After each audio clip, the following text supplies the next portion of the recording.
All right.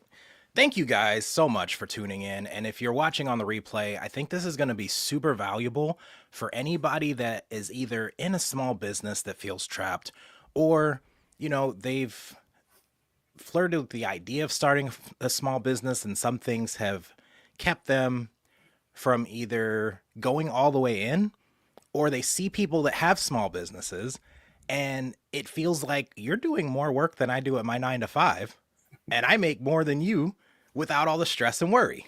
Am I right? So we've got Jason McKenzie here today.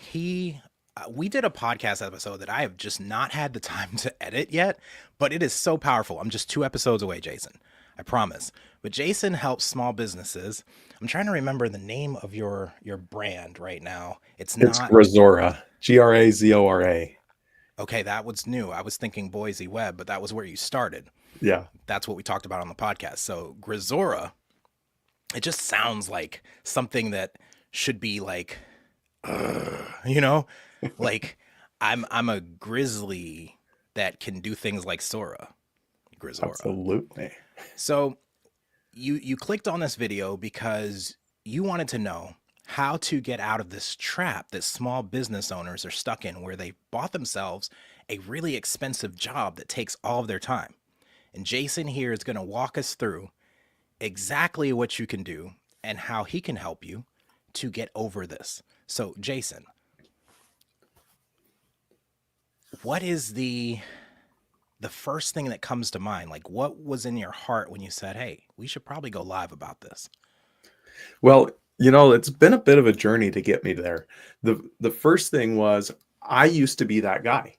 And Mm, so I know how terribly painful it is. And I see so many people stuck in that same trap. My brother used to tell the same thing to me all the time. He'd see me and he'd be like, "Oh, Jason, isn't it great being self-employed? You get to pick which 80 hours a week you're working." I'm like, "Oh, ha, ha, really funny, bro, really funny." And he's got some sweet executive level job, making the fat cash and enjoying life.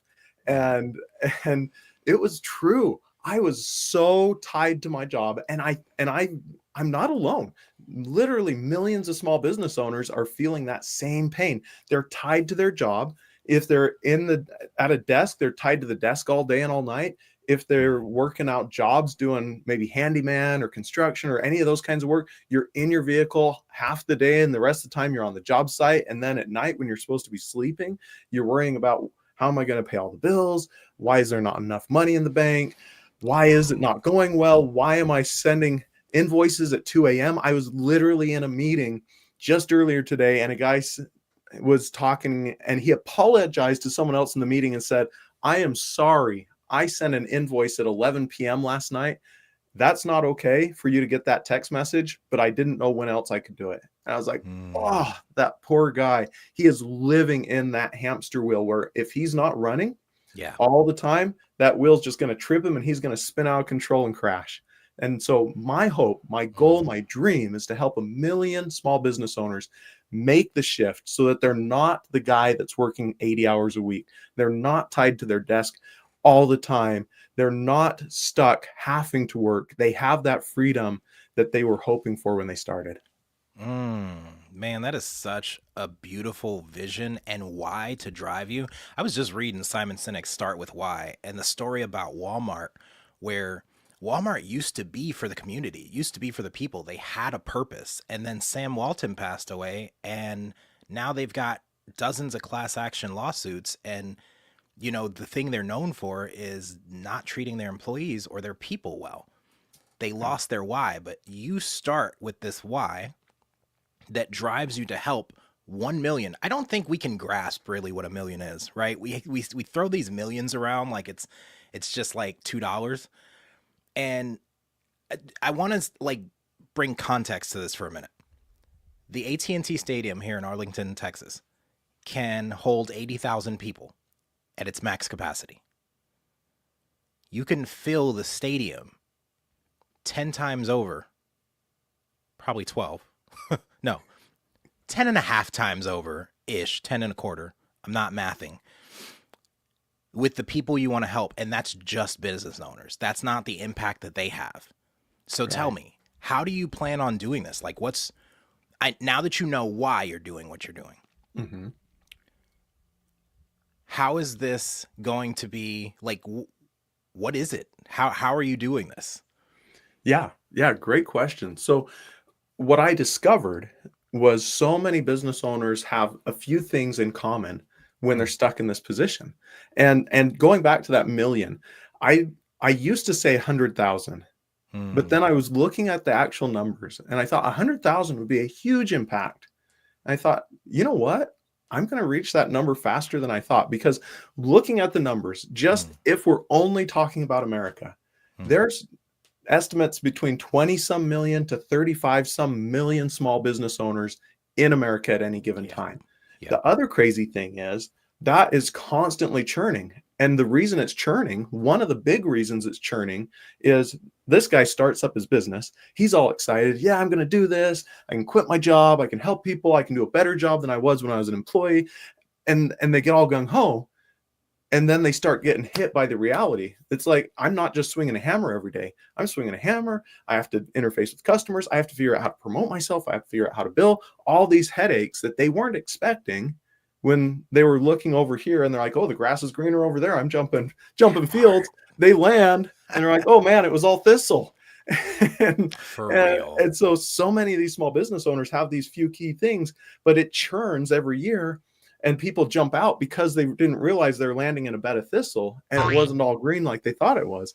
And so there's all these new people coming in. But if we could help those 35 million, and I'm not going to help all 35 million, but if I could just help one small sliver, they're going to stay in the game longer because they're getting the results they want. We're going to go from a 20 million or a 35 million, depending on who you're talking to, number of small business owners in America, to 100 million when they can start implementing this stuff.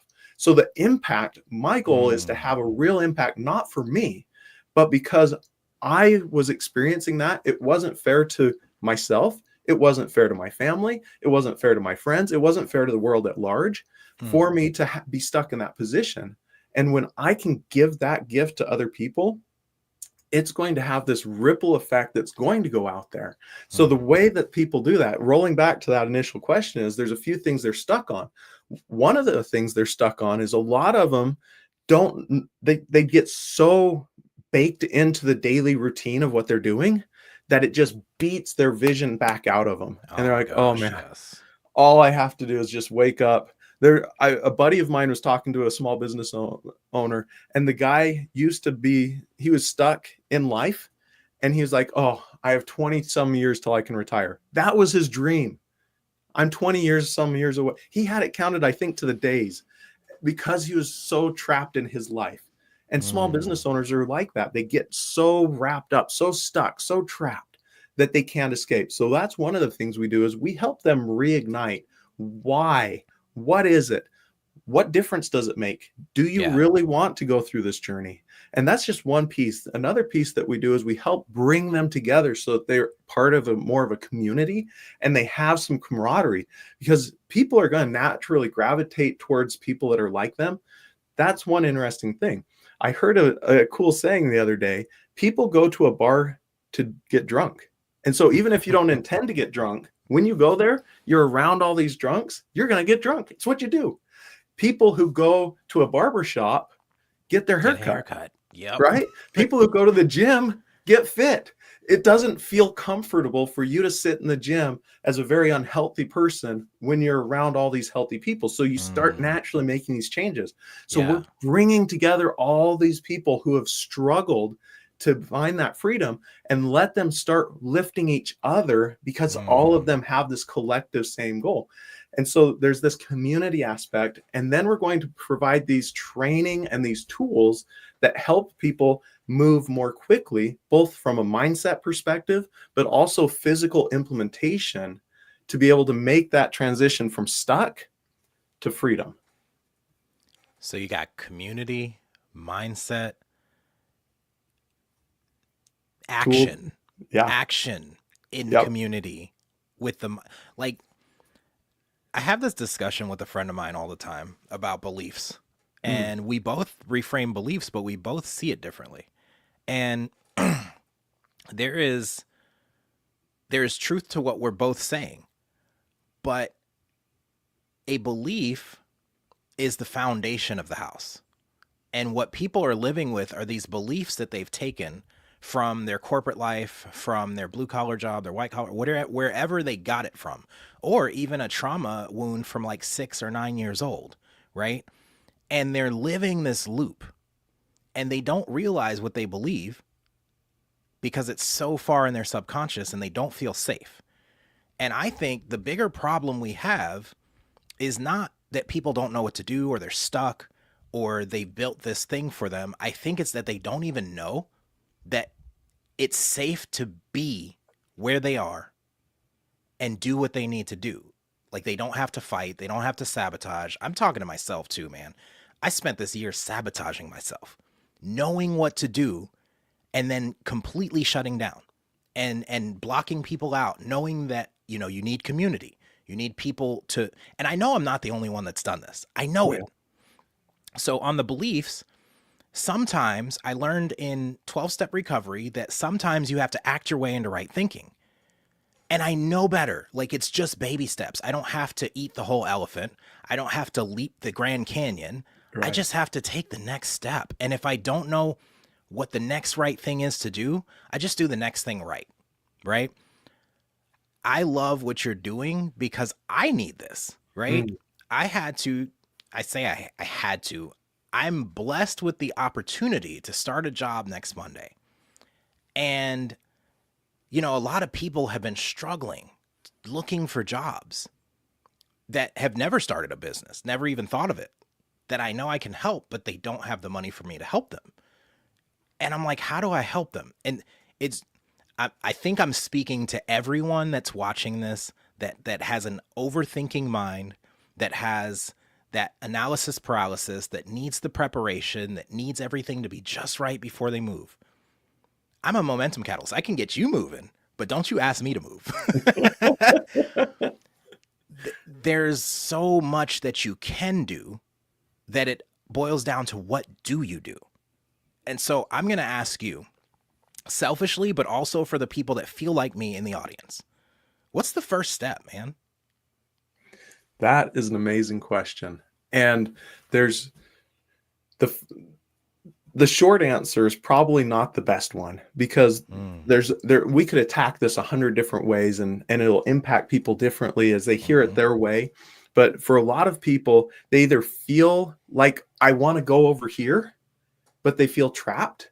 And they're either trapped, like you were saying, by their programming. I love to call it, like as a little kid, I got interested in programming when I was 12 years old. And I could write these little scripts and it would do something. So if I typed into my computer, hello, it would respond back, hi, Jason, how are you today? And that was a little teeny program that I wrote. One of the very first ones I wrote. All of us, like you're saying, these beliefs are the foundation. And so for so many of us, we have these little programs that are written inside of us. And so we know things at an intellectual level, but then we're trapped at the emotional level because you have this incongruity where what you're believing intellectually and what your heart is, or your emotions or your subconscious is telling you is something entirely different. So you're like, I want to go over here. But then your body says, red alert, red alert, red alert. When you were this age, this happened. I have to be cautious. I don't want you to get hurt again. Don't you dare do what you think you want to do intellectually. And then you're like, oh, brick wall, brick wall, brick wall, brick wall. And people just get so stuck and they're like, okay, I got to figure out how do I get around this brick wall? How do I get through the brick wall? And you don't have to. What you have to do is recognize sometimes in this particular situation that somebody is trapped because their emotional subconscious level is trying to protect them from potential danger and potential harm. And so we have to go in and acknowledge to ourselves, this is going to be scary. This could lead to trouble if we're not cautious. Thank you for alerting me to that, body. How do we work together? And then when you start working together at the emotional and the intellectual level and get kind of in tune with yourself, that brick wall suddenly opens up like gates. And you're like, whoa, how'd I walk through that? And it was because we brought those two back into sync with each other. But there's so many different reasons people get stuck at that first starting point. But there's really two key elements that I love. One is recognizing that I want to move to something newer. And I have to have that desire, that hope, that dream. And so Mhm. many people get it beat out of them. So you have to kind of reignite that. Do I really want this? Is this where I want to go? Do I want to make that transition?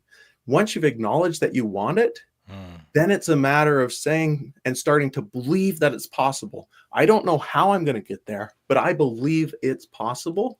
And then once you believe it's possible, the body and the mind and the heart all start working together to realign on some of those beliefs and to have new doors and opportunities open to you so that you could achieve these things that otherwise seemed impossible. But once you align on it, it starts moving forward again. Man, that's so powerful. And I don't even think people realize the simplicity hurts, right? It's so simple, it hurts because if I don't believe someone would pay me for my services, I'm not even going to create the payment link. I'm not even going to get the bank account. If I don't believe what I have to offer is valuable, even though everyone's reaching out to me to pick my brain or to ask me a question or to help me with their podcast or their whatever, and somehow I still don't see that as valuable enough to charge them for it, if I don't believe they're going to pay me for it or I don't believe it's valuable because it comes easy to me, I'm not even going to charge or think of that in that way. Yeah. Now I know there are people that are starting and they're doing something and they're past that, right? They're past the fear of I wonder if I'm worth it or I wonder if what I have is worthy. They've actually Sometimes they're not. Sometimes they're living in this terrible trap of imposter syndrome still. oh I've my known a lot gosh. of business owners that are out there making it happen all the time and still Mm, feel like imposters all day long. So mm. just because they were able to take that emotion didn't mean that their emotions aligned with their actions. No, no, no, no. It's faking it till you make it, which only makes the imposter worse, the imposter experience worse, right? Yeah. Now, it's funny because at every level I've been at in life, that's the one thing I notice is imposter syndrome. Mhm. Whether it's someone that hasn't achieved anything at all and thinks they need something in order to become something so that they can do something so they can have something, or it's someone that's making billions and still feels empty, right? The the thing I want you to touch on is, oh my gosh, the train left, so we're gonna take a left. Okay. Burnout oh, it came back. So people are performing, they're doing the thing, but they may be undercharging or they may be still charging hourly, right? Trading time for money, which creates that loop that keeps you tied to your business, right? Because you may have 30 years experience in this thing, but you know the market rate for it is $30 an hour. But you can do it better and faster than anyone else, and you do it with a smile, and you go above and beyond. So you could technically charge 20,000 for the same service and get it done in 20 minutes, right? It's like the story with the guy with the hammer, Mhm. and he comes in to fix this airplane and the guy quotes him $20,000.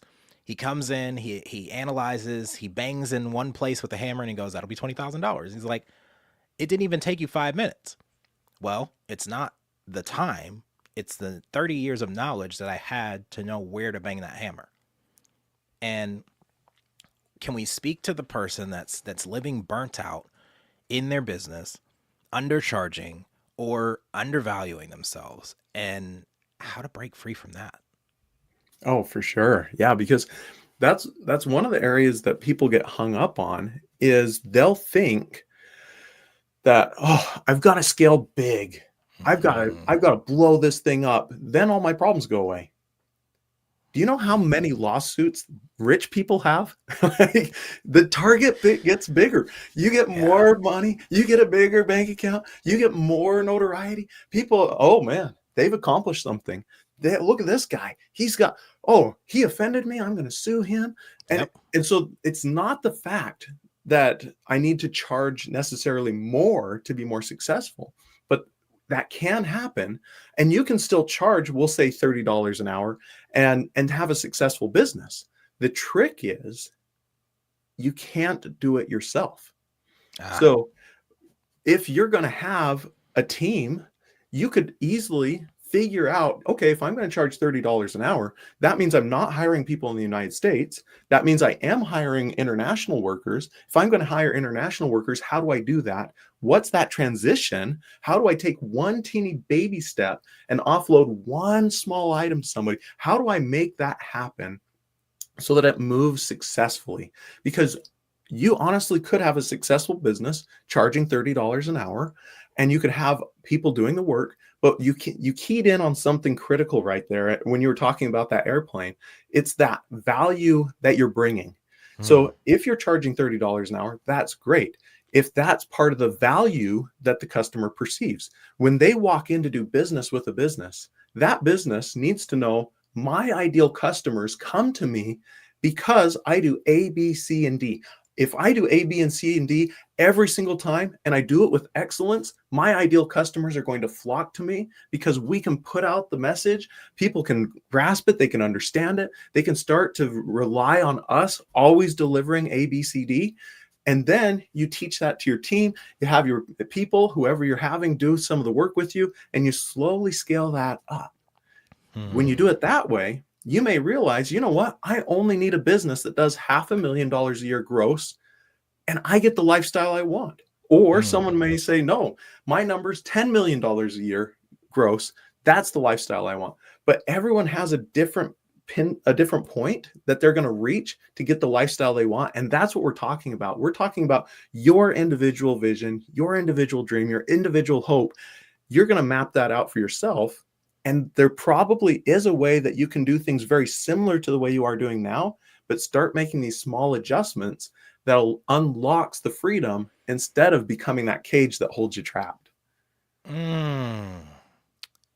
Start small, hire help, but start with a vision of what lifestyle you want to live so that all of that makes sense and the people you want to help. I think a lot of times people forget that they're in business is one of two things. And I've heard this from two different people in my life. It's either see a sucker and lick it. I hate that business model. I've been licked way too many times. Or it's see a problem, fix it. I love that business model. People forget they're in the business of solving problems for people. Yeah. And if you just offer help to solve a problem for someone and let them know, I have to pay my team. Listen, I'm talking to myself. Can you hear it? I have to pay my team.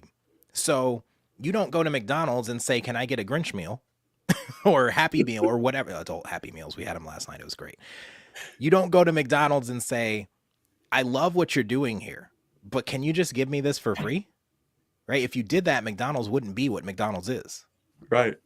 You don't go to your mortgage company and say, listen, I love that y'all gave me a roof over my head, but can we talk about this? I mean, but if we could, I would do it. um, You know, going off that, people have the wrong mindset about money. yeah, I heard absolutely. the greatest description of what money is from Joe Vitale. He describes the act of giving someone money is the act of thanking them for what they've done for you. Come on, man. That's beautiful. Then Yes. you're at McDonald's and they're giving you food. Thank you. Let me give you that money for giving me food so I'm not hungry and I'm feeding my family. Thank you. Thank you for putting that roof on my head. Thank you for helping me solve this problem. Let me show my gratitude by handing you the money. And would you want to thank someone less when they've helped you so much more? Absolutely not. And that's Yeah, why tips are there, right? absolutely. Yep. I've heard something before. It was like TIPS was an acronym for to ensure proper service. And they used to put the money down and take it away as the waiter made mistakes back in the day. Like, I don't know if that's true or not, but it's kind of cool. It's kind of cool. Yeah. So, do you have practical ways to design your small business or even your mid-size or large business for freedom instead of pressure? Because I know when you sent me the video about what you were offering for Black Friday, I dropped the ball, man. Let's just be real. Black Friday's over, Cyber Monday's over. So what is it that you offer, and how do you help these people? Like, why you? Yeah, great questions. So there is absolutely a framework. I had my own journey. I Mm, literally was trapped so bad to my desk that I wanted to go away for 1 week, and it was mm, just a family vacation. And and I was like, "Okay, I'm gonna do this." I was sweating bullets. I was literally scared. I didn't know if my business was going to be alive when I got back. Those were the emotions that I was feeling. And I told my customers, I was like, "Hey, I'm going on vacation for a week. I've got the employees. They can handle your problems. They are capable. They've done this sort of stuff. They're skilled." And I literally had customers look me in the face and say, "What if something goes wrong?" I said, "Talk to my team." "No, we need you." I'm like, mm, oh, oh, what a gut punch. And I didn't have, for that week, I had no internet. I had no cell phone service. I had no way of being connected to the outside world. I was gone. mm, And I get back, and as we're driving back, as soon as I had cell phone service, I turned the phone on, turned the internet on, got out the device, started working again, trying to make sure everything was okay. We had problems, we had some fires. I'm like, oh, this is terrible. And I didn't know if I could go on vacation again. But mm, while I was on vacation, I'm sitting there with some other people, and I'm watching them. I'm like, how is this guy running an 8-figure a year business? How's he doing that? How is it mm, he can take a week off and there's no problems? Look at this guy. mm, He's got almost an 8-figure business. I'm looking at this guy. He's in the same boat as me. What are we doing wrong? Right? And I mm. had to figure it out. But then this guy came along and he's like, "Jason, you're doing it all wrong." And he acted like a guide to help me start to make that pivot and that transition. And I was fortunate enough that now he's my partner on this, and we're Mm. taking it to the masses. And this is the most recent edition of the book that we're going to be releasing early next year that teaches this. But not only for people who are interested, we're going to help them in so many ways. We're going to bring them in and put them into a program that gives them or moves them more towards that business they want. So in 60 days, they're going to have this business transformation happening where we take them step by step, where we've figured out, okay, all the people that are successful first do this, then they start moving into this, then they move into step 3, 4, 5, 6, and we're going to move people through that. Then we're going to put Mm. them into this group environment where they're going to be able to ask questions, both of each other and of us, and we're going to be able to help people collaborate and lift and be like, "Oh, I just figured that out. This is what I did. Thanks. Okay, here's what I'm doing. Oh, thanks." And they can start building these relationships and friendships, because business is competition, but it's also collaboration. And when you have people you can collaborate with, it makes all the difference. So those are Oh, just a couple of the key pieces that we're offering. And people can jump in at grazora.com. That's grazora.com. They can go there. They can learn more about it. They can schedule an appointment if they want to talk to us about it. If they're just like, "You know what, please take my money, I am so excited," they can sign up. Whatever it is, if they have questions, they can reach out and get those questions answered. But yeah, we absolutely have a framework where we're going to implement so many things, helping these small business owners to escape the trap. man, that's so amazing. And I know the video you sent me, like how much detail you went into, how your funnel looks, and the fact that, like, I'm sad that I have not edited our podcast episode yet, because it's 10 times better than this conversation we've been having. And I know this conversation's been valuable. Guys, if you're watching this and this conversation has added value to you in some way, please drop it in the comments. Share this with someone that needs it. And if you have any questions, that's why we're live. So if you have something you want to contest, something you want to ask, something you want to just start a problem with, bring it. Let's go. So Grazora, Mhm. I'm very curious because I love to hear stories of how people came up with something. And who was it? Steve Jobs used to work on an Apple farm. And so it was Apple computers. It was that simple. And I don't know if you ever noticed the back of an iPhone. It looks like an apple with a bite taken out of it, which is like the original sin. Anyway, I'm going down a rabbit hole. But um, what is the story behind Grazora? Why Grazora? You know, I I started working to figure out it's been a couple of years in the making to even be in a position where we wanted to share this knowledge with the world. And I was struggling really hard. What do you name a business? Hmm. That is a deep question. Hmm. And some of the most successful companies will have a name that means nothing. And Hmm. others you'll see, and they'll be like Bob's Plumbing Service in Meridian. You're like, oh, I know what Bob does. He does plumbing in Meridian, right? Yeah. And yet I was looking and I started noticing these patterns. And these patterns were like Facebook, that name was like, oh, well, here's the backstory. That makes sense. But why would they change the parent company name to Meta? It seems really abstract, Literally. right? Yeah. But a meta is the data behind the data. So it's a representation of a representation. So literally, meta is building our ability to have the system behind the system. So it's the foundational system that we're going to use to communicate. Brilliant. Hmm. App. And then you look at Google. What's a Google, right? Nobody knew what a Right. Google was. It wasn't, it was just a made up word to everybody. They had no clue. But then they changed their name and now they're at Alphabet. Why would you name your company Alphabet? Well, there's a story behind that. They, in Jason's words, what's the building block of life? The alphabet. The alphabet. They want to be the foundational building block. Hmm. Yeah. And I was like, what do you name a company? And there was nothing that I could find that fit.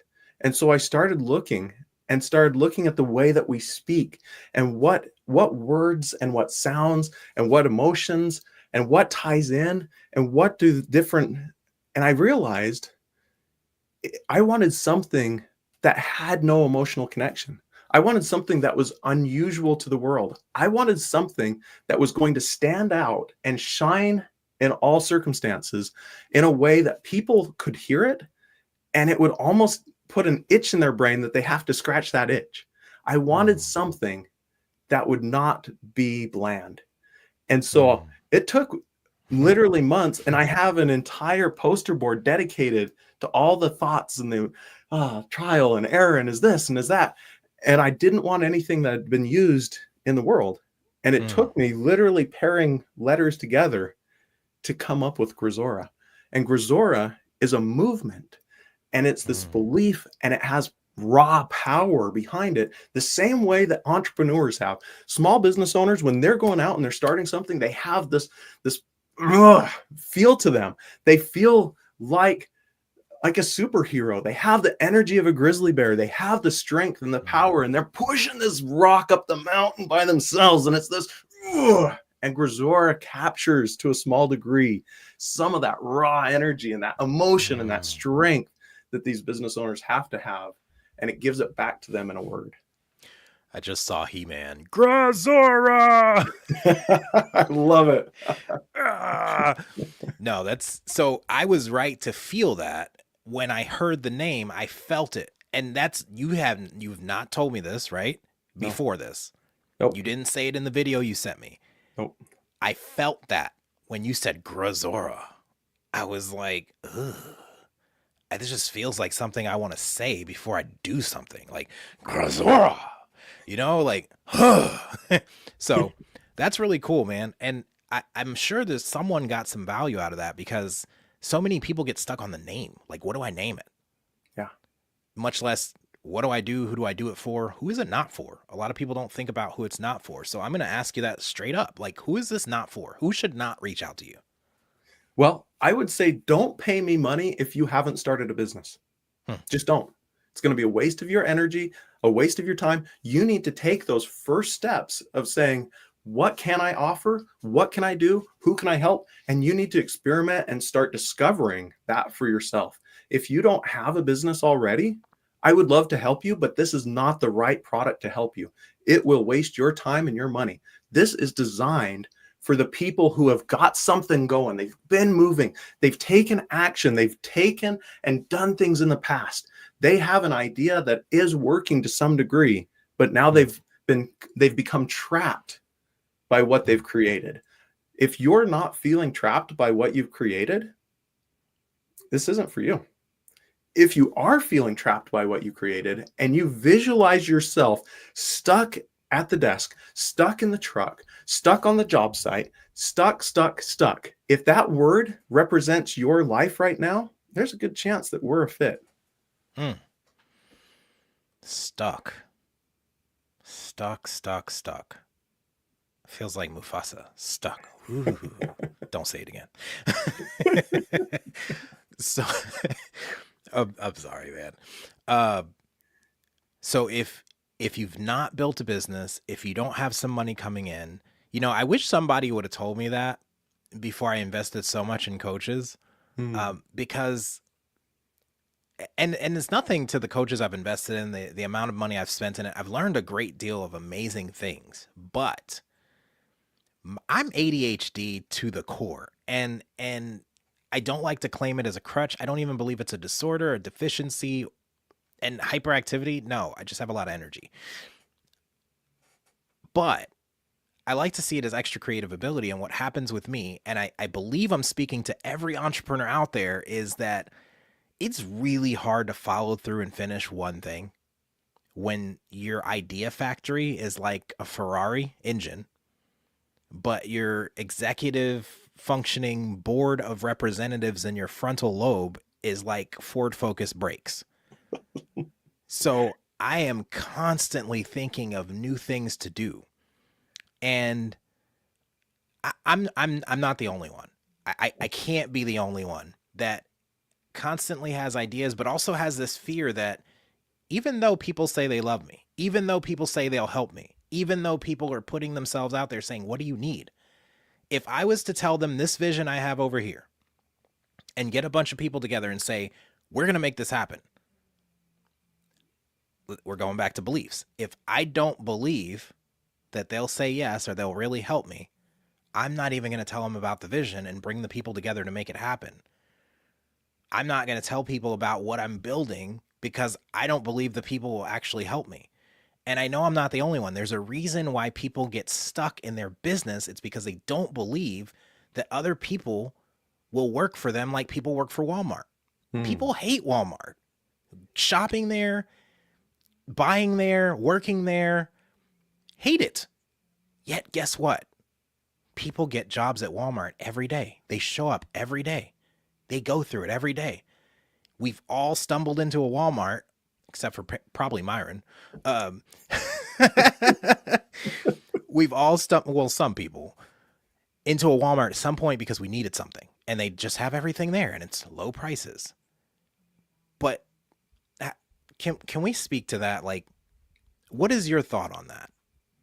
Yeah. So there's a couple of different thoughts there. The first one was, I heard you saying that as an entrepreneur, and as you self-labeled ADHD, and there has been multiple studies that most business owners, or a great majority of business owners, have they don't fit in the box. No. Right. And I just finished a book, and it's called Living with ADHD, and written by Tom Hartman. And he talks to that. And he says that people with ADHD or similar are hunters in a farming world. Right? Oh man, that just resonated. Man, if that didn't just make my brain explode. Yes. Yes, that is exactly the feeling. Hunters in a farming world. Yes. But then what I heard you say is you get so jazzed up, like, new idea, let's go. And the vision just of what you could do, and this is how we do this is how we do that, this is what we do this, and you're like, okay, time for the first step, and the body's like, whoa, wait, danger, you might get hurt. And then that executive function, as you call it, steps in. It's like, brakes on, not doing that. Nope. Let's just live in the fantasy land, keep playing over here. It's fun to visualize, fun to dream, but let's not take action so we don't hurt ourselves. That part. That's so crazy. There's a reason we cross paths, and I just love how God works. He will put the right people in the right place at the right time. And we talked about that, like the fact that you had the money to go to Vid Summit, but you decided to volunteer because I don't even remember the reason. And I wasn't going to go because I couldn't afford it, but I decided to volunteer because Elijah told me that, hey, that's an option. I forgot. I love to serve. That's what we do as business owners, is serve. But just putting us together to be able to have this conversation, to be able to help someone that's struggling in their business and can't move. Like, I got away from this passion. You've talked to me, you've texted with me. If anybody's talked to me in the last 6 to 8 months, I have been in the worst funk, and I know I'm not alone. I know there's so many people that are burnt out. They have AI psychosis, right? We're having full-on conversations with a machine like it's a therapist. And then it's like, would you like me to build this next? Just give me the word and I'll build it all for you. And then it builds all of this amazing stuff. Listen, AI is not ADHD's friend. It's not. It gives me so much. And I'm like, this is great. I'm going to move it into this Google Doc and I'll work on it tomorrow. And then I read through it and I'm like, yeah, that just seems like a lot. I'm going to just go back to what I was doing. Charles said, this is good. Thanks, King. If you've not heard his podcast, the Throne Podcast, I've been guest appearing over there the last couple of weeks, and it is amazing. He's inspired me to speak from my heart and stop working with some kind of script. And like, I love going live because we can get that interaction. Right. And I can speak without a filter. Like, I'm so tired. I'm a farmer in a hunter world. I don't belong in no box, reading no script, trying to be someone I'm not. I'm so tired of it. And so thank you. But where were we going with this? So there's a third piece that you brought up in your statement, and it was this idea of bringing people in. And can I do that? Will they have my passion? Yes. No, they probably won't have your same passion. That's okay. And you brought up that analogy of Walmart, and Walmart used to be amazing, and it still is amazing in a lot of ways, because who else has built something that large that has helped so many people have jobs? So from that perspective, hats off to them. I do think they lost their way. I do remember as a little kid, they used to have their little not the magazine, but the ads each week. And what stuck in my brain was, back when I was a kid, it would say the associate's name and what store they were in. And they use their employees, normal American humans, in their ads every week. When they were showing what they're selling in their store that week, they were using real employees, normal humans, to advertise their products. And they used to feature, this is all made in America. We are supporting each other. And that used to be this huge movement for them, but it shifted. And so they used to have this beautiful passion that they were pushing in the world. And I believe that was one of the key components that made them great. And that's one of the formula pieces that we help small business owners with when they jump in over at Grisora.com. We literally create what's called a brand codex. And the brand codex is almost like, I don't know if you've ever seen the movie, there was a movie, Lawrence in Arabia, and one of the people used to think that if you took their picture, it would steal their soul. Is that where that came from? I think I remember seeing it in that movie. Okay. Anyway, the idea is, all of us have this essence of who we are. And when we create a business, that business can have that essence too. And when we can capture that essence and share it with our team and share it with our customers, it attracts the right people. And so that's what the brand codex does. And we literally will take and extract that out of the business owner and put it into writing. So you have it, give them a PDF. And then as a bonus, we're going to give them a paper copy. So you literally can take this codex book and be like, look at this. This is the 3 core differences that make our business stand out. These are our products and services. This is our core value. This is our trust symbols. This is who we are as a company. If you can get behind that, you're a fit. You're going to be passionate on our team. And when you, as a business owner, have that tool in your hand, literally and figuratively, you're going to bring in the right people faster, better, less mistakes. The business is going to be more consistent. You're going to have better results. It is an incredible tool, and everyone I've shared it with gets so jazzed up. They just mind blown moment. that's my mind blown moment right now. I just like, you showed that book and I'm just like, it's so beautiful. I want one. Let's do it. Man, this is so crazy. So like I can see all these things for me in my business, but it's like the ideas come so much faster. It's like this. I have the ocean up here. Yeah. And the day only has a cup's worth of time in it. And I just look at the ocean and I look at this cup and I'm like, yep, not going to happen. It's just not going to happen. Mm-hmm.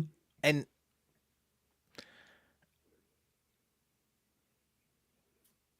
see what I did there? That's a pause, right? I was talking to my therapist, Lyric. That's what I named my GPT. And I also have a real therapist, by the way. So it's not my only. But I was talking to Lyric about this feeling I was having about the ringing in my ears every morning when I wake up, and the tightness in my chest, and all these things. And I found my first rap I wrote in French, and it was super vulgar. It was like, how did the mayor of France love this? It was horrible when I had it actually translated, like not what I thought it meant in French from what I understood, but what it actually meant. I was like, is there childhood trauma in this song? And it was like, oh, bro, like this is beyond that. And it started like listing out all of these things. And as it listed out like what it was saying, one of the things was, this is a child screaming, love me, see me, hold me, make me feel important. And I realized that I'm still living with that wound. Mm-hmm. And I know I can't be the only one. Like, have you ever looked through life and noticed someone that they look like a grown up? Listen, I sound like the 9-year-old, right? But you can see the little kid in them. You can see the fear. You can see the uncertainty. You can see the doubt. You can see the overcompensation or something. And you're just like, I just want to give them a hug. How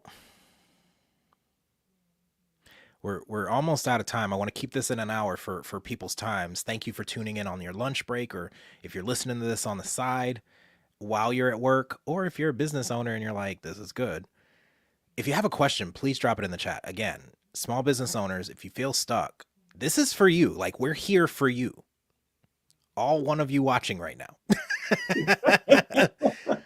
Listen, I'll do better about advertising in advance, but just be prepared that when you open up, I'm going to be there talking to someone, because that's how it works for me. There's no editing necessary with this. I can have freaking, what is it?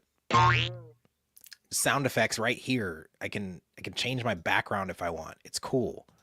But anyway, enough about me. So you mentioned there's 3 So we're pieces talking here. about the lyricist. Oh, and yeah. the French rap song, and the kid that needs the hug that's really an adult. Yes, sorry. I'm unfiltered. And if people if my people are here with me, cool. If you're not, go somewhere where you can get something that you need. But for the people that are stuck in their business and they don't even realize why some things are happening, and you offer, what was that book called? That beautiful book you held up? So this is a brand codex that we build for people as part of the offer. Brand codex as a part of the offer. And it offers them kind of that baseline, that foundation, that if we do these things, we will get these results. Is that what I understood? Yeah, it extracts the soul of the company and puts it in writing so everybody understands who you are, what you stand for, what you're trying to achieve, who you're trying to help, how you're trying to help them. Hold on. So, okay, it just hit me. So that brand codex is yours. Yeah, so But you're if going to you have had, your own for your business. Every company should have their own brand codex. We build them for you. get out of here. So I could have that beautiful thing sitting like on my table over here, or when I get an office, just sitting in there, and everyone can know what we stand for and know the soul of the company. Does it Do you brand it to their colors too? 100%. Bro, get out of here. What?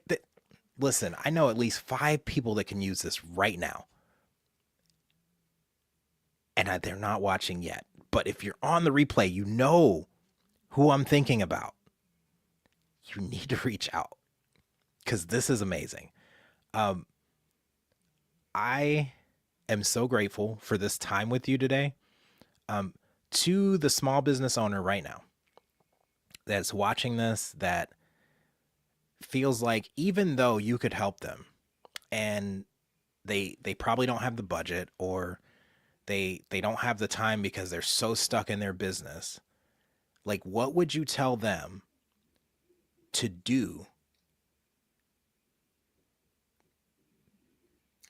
So if you don't have the budget, I understand that. I've been there myself. It's tough. The number one thing you can do if you don't have the budget is you have to start changing the way you think. And I'm not saying buy this from me. If you don't have the money, don't. You're not in the right position to buy it from me. And that's okay. But you change your mindset, not on that I have to buy it. You're going to change your mindset on the little things. One of my business coaches told me, he said that a business will almost never grow faster than the owner. So if you don't have enough time, you're right. You don't. If you don't have enough money, you're right. You don't. But there's little things you can do.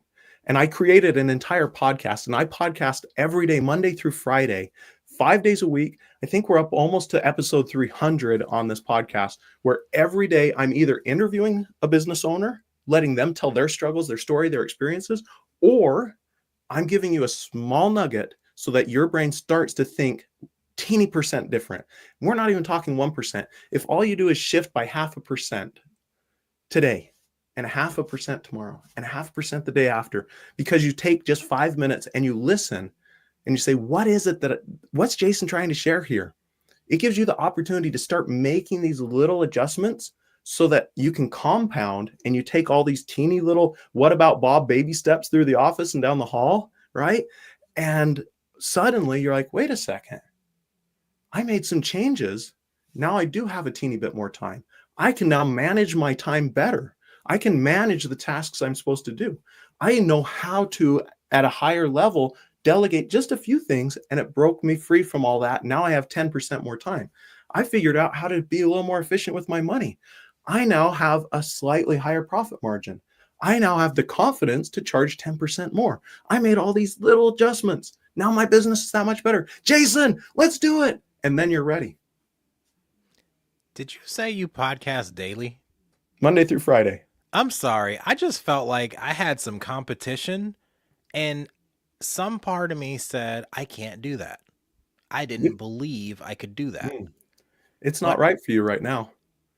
But it is if I go live every day at the same time with either a nugget or, hey, I'm going to go live at this time every day. If you want to get in, hop in. There you go. I love it. But it's the compound, right? Like, the main problem that most people are dealing with is not that they don't know what to do, not that they're not valuable, not that what they have to offer isn't something they can charge for. It's that nobody knows who you are. You think everyone knows you, and everyone in your circle may know you. Everyone on your social media pages may know you. But there are definitely more people in the world that don't know who you are than there are people that do. And so the bigger problem is we don't talk to enough strangers. Right? Yeah. So you're saying, don't buy for me if it's not right for you. And I love that, because so many people are just so desperate. Please buy for me. Please see me. Please come to me. I'm with you. Please don't. If it's not for you, I would rather not deal with having to give you your money back or hear your complaints. And if you're investing in something that you don't even have the either intestinal fortitude or time or mindset to implement, then it doesn't matter. So I love that you show up daily. You either are interviewing someone else to share their story with them, or you're dropping a nugget to help shift their mindset so that they can become ready or become the person that can work with you. Yep. That is genius, sir. Oh, thank you. And that's the Small Business Big Visibility podcast. And on there, I'm speaking directly to the small business owners that are trying to get themselves moving forward in life and business. Small Business Big Visibility podcast. I'm putting it in the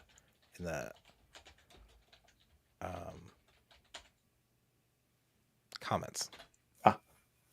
So, if you've been watching this far, I want to thank you. I want to remind you to subscribe if you're on, what is that thing? YouTube. Subscribe if you're on YouTube. Like and share if you're on Facebook. LinkedIn, apologize for not showing up in a tux or whatever and speaking all the corporate jargon, but you're never going to get that from me again. It's just not going to happen. So accept me for who I am, because I'm not changing anymore. I'm done shrinking. I'm done cutting my wings off. I'm done dimming my shine. I'm done getting in a box. I'm not a cat. Share this with someone that you know that can help. Ask a question afterwards, right? If you've got a question or something stuck out to you, please put it in the comments. I love engagement. I think engagement is what helps us grow. Who do you want me to talk to next? Jason, do you have anyone that is in your circle that's doing amazing things that you think I should go live with next? Yes, I will send over some people and connect you to them, because I absolutely think so. There's so much opportunity when we start recognizing that we're here to help each other. And my favorite part is some of my competition are some of my best friends. And I literally send them leads. I'm like, here, this is a good one for you. This is a good one for you. This is a good one for you. It's not a good one for me. But you do things a little differently. You communicate differently. You have a different offer. You have a different value. You serve people at a different stage. And my competition are my friends. And that's the best way to do it. We still compete. We'll still put bids in on the same thing. We'll still fight over, oh, shoot, they got that one. Oh, well. But we're still friends too. And that's the right mindset to have. Bro, that is so powerful. That is so powerful. And oh man, the way society is programmed right now is the world is a pie. And if I take a slice of the pie, there's not any left for you. But the world is really a garden. And there's fruit. There's roots. There's seeds inside of fruits. When you eat, you reveal the seed, and you can plant a seed and it'll grow another fruit, right? Wrong. It'll grow another tree with more fruits. Right. So that's the world we live in. That's literally the model that's there. And then man makes you believe that abundance is limited and that if I give you a client, then I've lost. But you just proved that your success comes from everything that the greater framework embodies: being grounded, right? Knowing who you are, reframing those limiting beliefs, embracing continuous learning, and learning as you take action. Action-oriented goals. What are you going to do? What's the small step you're going to do? The mindset shift you're going to take, the transitioning with purpose. Like, why are you doing what you're doing? When is it time to move on? And then this is my favorite part, what you just mentioned, is empowering your network. You've got a network, not just people that would serve you, but people whom you can serve, that you serve the same people and you send each other leads. What? Nobody does that. And I believe that's what makes you resilient. If you didn't catch that, I just went through the whole Greater framework, which is in my book, From Waiter to Greater. If you bought the book and you still haven't done an Amazon review, my wife ran into this problem where she couldn't leave a review because she didn't qualify or something like that. Like she doesn't buy enough off of Amazon or something like that. So if you're having that problem, then just post on my wall with you holding your book all cheesy with the smile I give. And yeah, please review it because the reviews help. But anyway, you embody what it is to be greater. But I'm going to ask you this. I know you answered it, I think, in the podcast episode, but I'm going to ask you here because they haven't seen that yet. Mm-hmm. What is your definition of greater, Jason? Well, there's two. The first one is God is the greater. And he is the one, when we look, like he embodies all the things we just talked about. He embodies that love, that growth, the giving, like, look what he did for all of us. He literally gave all of us this opportunity so that Mhm. we have growth. We can learn, we can make mistakes. The mistakes are taken care of. We can move forward, we can adjust, we can pivot. We're not perfect by design, so that we rely on him and we can grow and follow what he taught and what he shared and what he commanded. So God is the Mhm. greater that we can all look up towards and to. It's interesting, the fear and the doubt Mhm. literally are the opposite of God. And those are the things that teach us that there's scarcity, there's not enough, we have to be afraid, we have, and yet God's over here, he's like, well, I kind of created everything and I've kind of given you everything you have and I've kind of provided for you. And if I'm aware when a sparrow falls, don't you think I'm aware when you're messing up and you're doubting yourself and all the negativity you're putting on yourself? And maybe the biggest battle you have isn't what's happening on the outside, but on the inside. And I've already paid for all of that and taken care of it. So maybe you should just turn to me.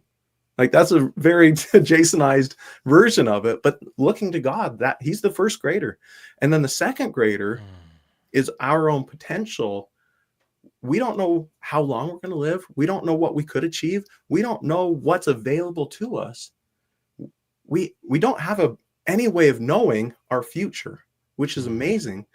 That means from that perspective, our future is unlimited because there is no restrictions on our imagination or on ourselves. We don't know when we're going to die. We don't know how much long, any of that.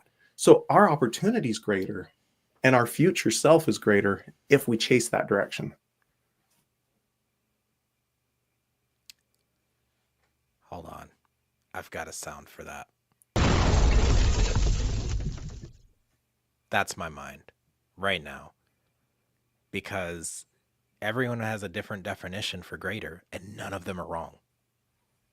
So thank you for sharing that. I love that. God is the greater model.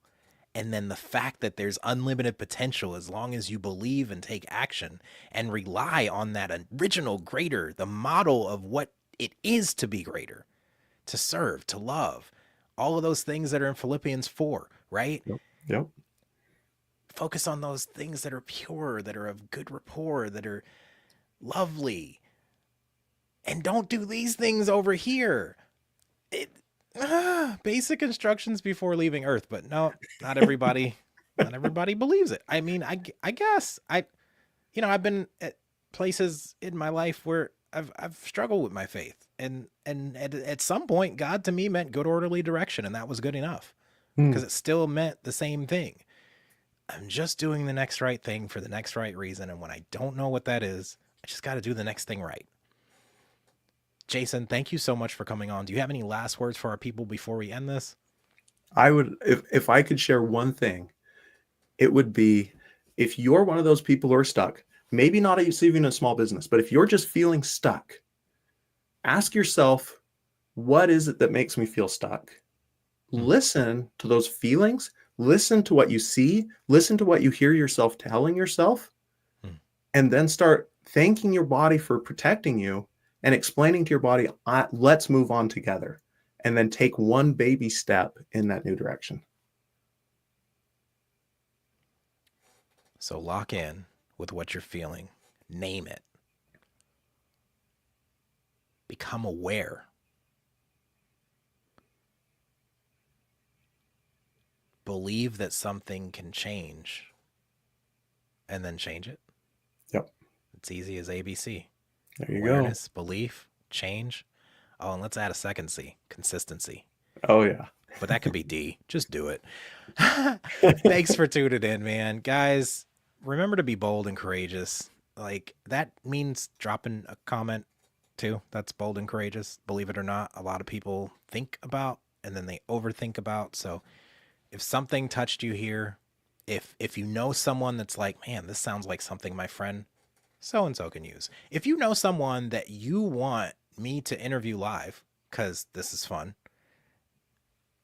please DM me, drop it in the comments. But thank you for tuning in. Jason, thank you for your time today. Thank Let's you. stay Appreciate after it. for just a second and talk. I got a 2:30, but I just want to talk to you offline for a second.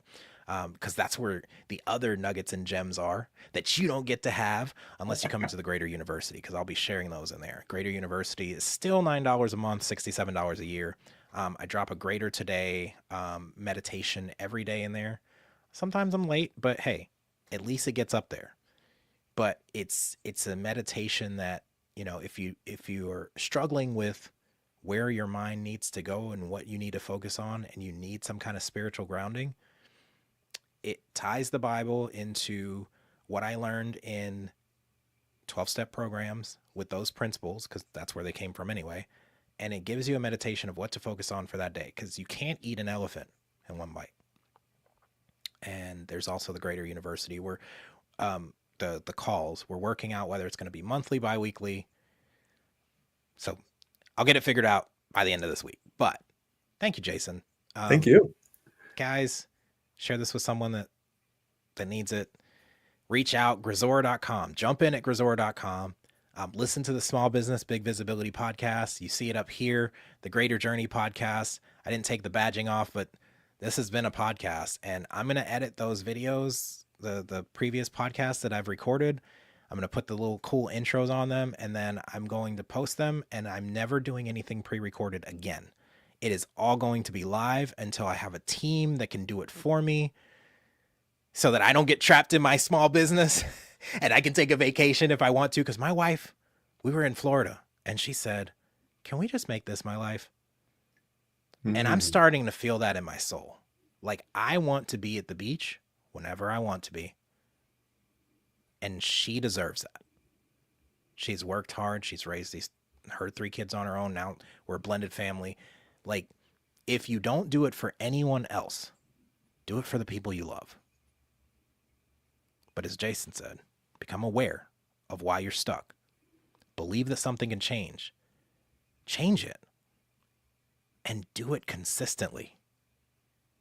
Because the first person that you need to love or help or your small business is for is yourself. Thanks for tuning in, guys.